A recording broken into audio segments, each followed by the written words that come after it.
People have exaggerated about me all my life.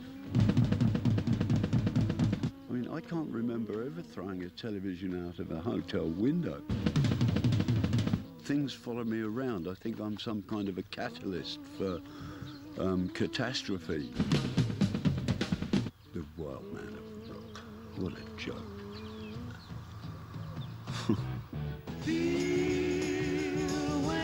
In 1966, the first rock supergroup was born when drummer Ginger Baker brought together classically trained bassist Jack Bruce and blues guitar star Eric Clapton. Now, you wanted to talk about Cream, I believe. From the very start, Cream made rock history. It took off like a bloody rocket, so all of a sudden here we were, enormously popular.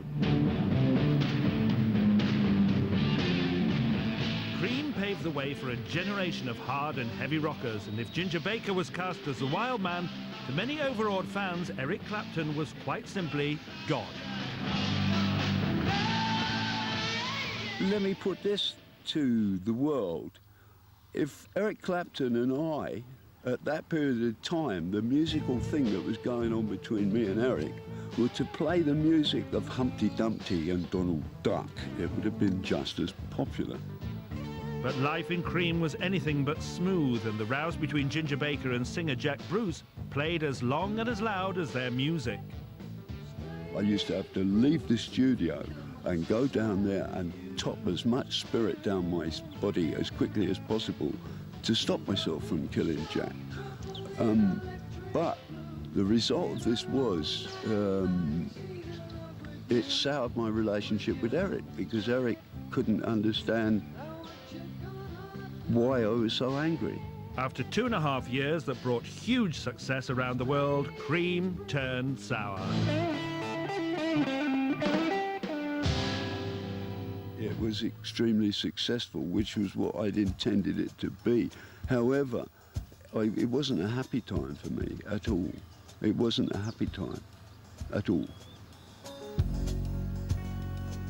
Life's led Ginger Baker a merry dance. He's owned a recording studio in Nigeria, lived on an olive farm in Italy, been married 3 times, and has beaten 20 years of heroin addiction.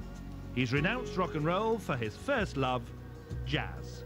And 2 years ago, he upped his sticks once more and moved from America to South Africa, where he indulges his passion for the game of polo and cares for his horses. Yeah, the climate is really nice here, most particularly for horses. My paddocks got lots of grass in them. It's the best place I've ever had for my horses. Everybody tells me I'm too old to be playing polo, you see. However, I know that I can improve still even more. All the time that's happening, I'm going to keep playing. Living the quiet life on his South African homestead, Ginger Baker's put the excesses of the past well behind him. I cannot stand or abide rock and roll or the rock and roll people. I lived a life virtually of a hermit. You know, I've got my animals and that's enough for me. I'm very lucky to be alive, you know.